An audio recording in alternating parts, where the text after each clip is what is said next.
ಬಾಳು ಬೆಳಗಿ ಶುಭ ದೇವನೇ, ಭಕ್ತರನ್ನು ಉದ್ಧರಿಸು ಪರಮಾತ್ಮನೇ. ಹತ್ತು ಅವತಾರ ಭಗವಾನ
ರೇಣುಕಾ, ಆ ದೇವ್ರು ನಿನಗ ಸಕಲ ಸೌಭಾಗ್ಯನಿಟ್ಟು ಕಾಪಾಡಲಿ.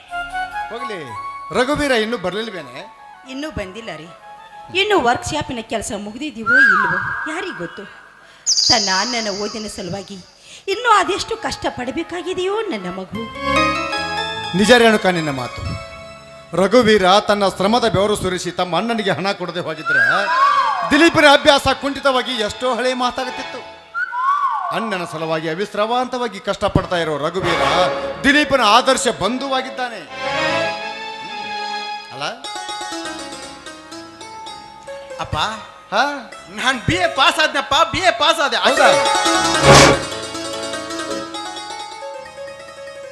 ಅಮ್ಮ, ನಾನು ಫಸ್ಟ್ ಕ್ಲಾಸಲ್ಲಿ ಪಾಸ್ ಆದ್ನಮ್ಮ, ಆಶೀರ್ವಾದ ಮಾಡಮ್ಮ. ಬಾರಗು, ಈಗ ಬಂದೇನು? ನೀನು BA ಪರೀಕ್ಷೆಯಲ್ಲಿ ಪಾಸ್ ಆಗಿದೀಯಾ? ನಿನ್ನ ಮಾತನ್ನು ಕೇಳಿ ತುಂಬಾ ಸಂತೋಷವಾಯ್ತಪ್ಪ. ಆ ದೇವತೆ ಇವತ್ತು ನಮ್ಮ ಮೇಲೆ ಕಣ್ಣು ತೆರೆದಳು ಅಂತ ಕಾಣಿಸತ್ತೆ. ಶಶಿಕಲಾ, ಶಶಿಕಲಾ, ಬೇಗ ಬಾರಿ, ಒಳಗಡೆ ಏನ್ ಮಾಡ್ತಾ ಇದೀಯಾ? ನೋಡಿ, ನಿನ್ನ ಪರೀಕ್ಷೆಯಲ್ಲಿ ಪಾಸ್ ಆಗಿ ಬಂದಿದ್ದಾನೆ. ಇದೇ ಸಂತೋಷಕ್ಕೆ ಒಳಗಡೆ ಹೋಗಿ ದೇವರಿಗೆ ದೀಪ ಹಚ್ಚು. ಹೌದೇನ? ಹೌದಮ್ಮ, ನನ್ನ ಮಗ ಫಸ್ಟ್ ಕ್ಲಾಸ್ ಅಲ್ಲಿ ಪಾಸ್ ಆಗಿದ್ದಾನೆ.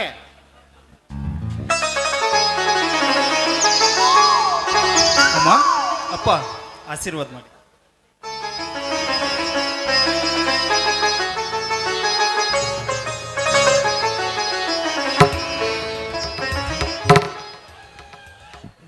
ಬಾರಪ್ಪ ಈಗ ಬಂದ್ಯಾ.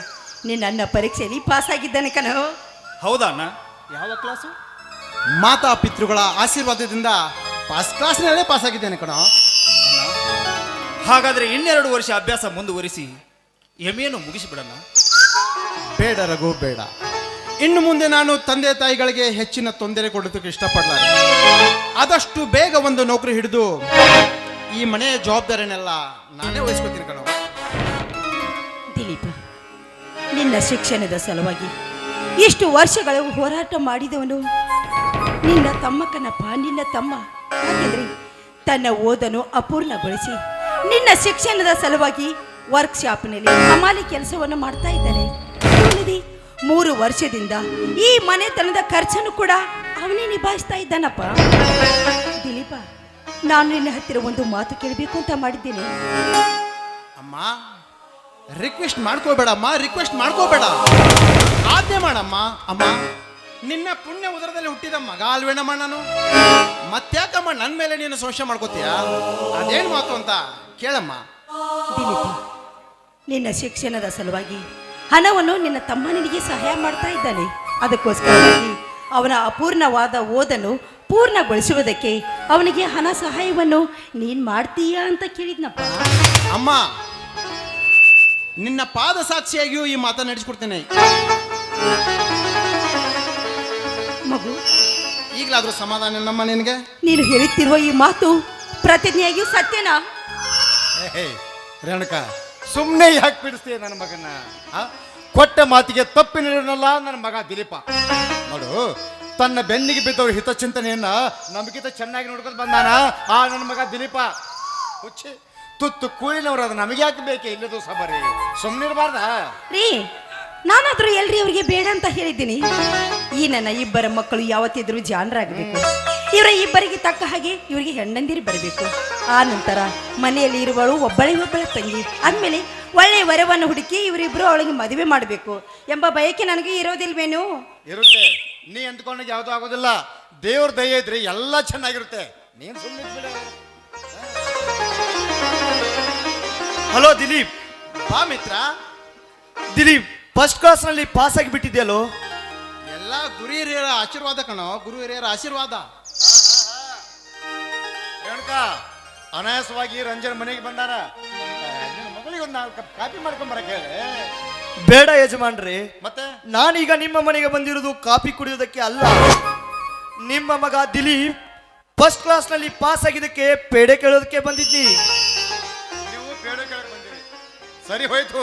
ಅಲ್ಲಪ್ಪ, ಪಾಸ್ ಆದ ಮಗನ ಕೈ ಬೀಸುತ್ತ ಹಂಗೆ ಬಂದಾಗ ನಾನೆಲ್ಲಿಂದ ತಂದ್ಕೊಡ್ಲಪ್ಪ ಪೇಡೆ ನಿನಗೆ? ಪೇಡೆ ಕೊಡೋದು ಪಾಸ್ ಆದವರ ಕೆಲಸವಲ್ಲಪ್ಪ. ಪಾಸ್ ಆಗುವಂತ ಮಕ್ಕಳನ್ನ ಹೆತ್ತಿರಲ್ಲ, ಅದು ನಿಮ್ಮ ಕರ್ತವ್ಯ. ಅದಕ್ಕಾಗಿ ಈ ರಂಜನ್ ನಿಮ್ಮನ್ನೇ ಕೇಳ್ತಾ ಇರುವುದು ಅಲ್ವೇನೋ ರಂಜನ್? Good, very good. ಅಂತೂ ಬಲು ಕುಶಾಗ್ರ ಬುದ್ಧಿ ರಘುವಿಂದು. ಹೋಗ್ಲಿ ಬಿಡಿ ಯಜಮಾನ್ರಿ, ನೀವಂತೂ ನನಗೆ ಪೇಡೆ ಕೊಡುವುದು ಬೇಡ. ಆದಷ್ಟು ಬೇಗ ಆ ದಿಲೀಪನ ಮದುವೆ ಮಾಡಿ ಹೋಳಿಗೆ ಊಟ ಹಾಕಿಸ್ಬಿಡ್ರಿ. ಪದವೀಧರನಾದ ನನ್ನ ಅಣ್ಣನಿಗೆ ಆದಷ್ಟು ಬೇಗನೆ ಒಬ್ಬಳು ಪರಿಚಾರಕ್ಕೆ ಬರಲೇಬೇಕು.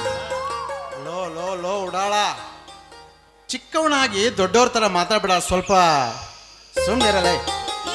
ನೀನು ಸುಮ್ಮನೆ ಇರೋ. ಸುಮ್ಮನೆ ಅವನ ಮೇಲೆ ಯಾಕೆ ಈ ರೀತಿ ರೇಗ್ತೀಯಾ ಅಂತ. ಅಲ್ಲಪ್ಪ, ಇಷ್ಟು ವರ್ಷಗಳವರೆಗೆ ನೀನು ಓದಿದ್ಯಾ, ತುಂಬಾ ದಣಿತಿದ್ಯಾ. ಅದಕ್ಕೋಸ್ಕರವಾಗಿ ದಣಿದಿರುವ ಈ ನಿನ್ನ ದೇಹಕ್ಕೆ ಉಪಚರಿಸುವುದಕ್ಕೆ ಪತ್ನಿ ಅನ್ನೋಳು ಬೇಕಲ್ವೇ? ಹೌದಪ್ಪ, ಹೌದು. ನೀನು ಆದಷ್ಟು ಬೇಗನೆ ಮದುವೆಯಾಗಿ ಮದುವೆ ಆಗಬೇಕಪ್ಪ. ಏ ನೀ ಸುಮ್ಮನೆ ನಿಂತ್ಕೊಳ್ಬೇಕು. ನಿನಗೆ ಏನು ಮಾಡ್ಬೇಕಂತಿಲ್ಲ? ಏನು ಮಾಡ್ಬೇಕು ನಿನಗೆ? ಅಣ್ಣ, ನೀನು ಆದಷ್ಟು ಬೇಗನೆ ಮದುವೆಯಾಗಿ ನನ್ನ ಬಾಯಿಗೆ ಹೋಳಿಗೆ ಹಾಕಬೇಕು ಅಂತೀನಿ. ಸುಮ್ಮನೆ ಇರ್ತೀಯೋ? ಅಣ್ಣ ಸುಮ್ಮನೆ ಹೊಳಕ್ಕೆ ಬರ್ತಾನೆ. ಅಲ್ಲೋ, ರಘುವೀರ ಹೇಳಿದ್ರಲ್ಲಿ ಏನು ತಪ್ಪಿದೆ? ಅವನು ಸರಿಯಾಗಿ ಹೇಳಿದ್ದಾನೆ.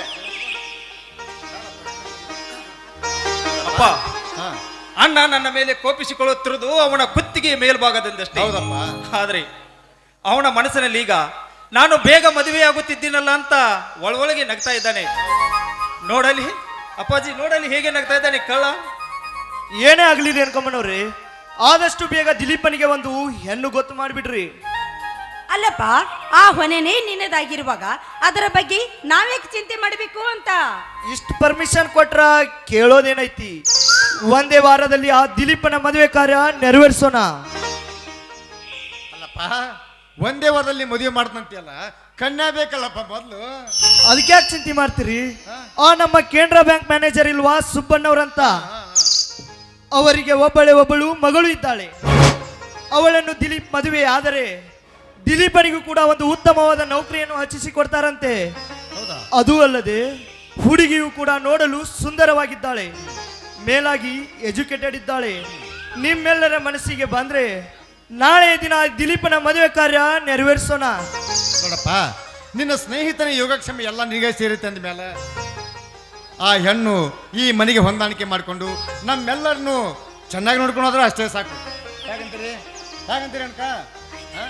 ನೋಡಪ್ಪ, ನನ್ನ ಮಗ ಫಸ್ಟ್ ಕ್ಲಾಸಲ್ಲಿ ಪಾಸ್ ಆಗಿದ್ದಕ್ಕೆ ಇವತ್ತು ಹೋಳಿಗೆ ಊಟ ಐತಿ, ಊಟ ಮಾಡ್ಕೊಂಡೇ ಹೋಗ್ಬೇಕು ನೀನು.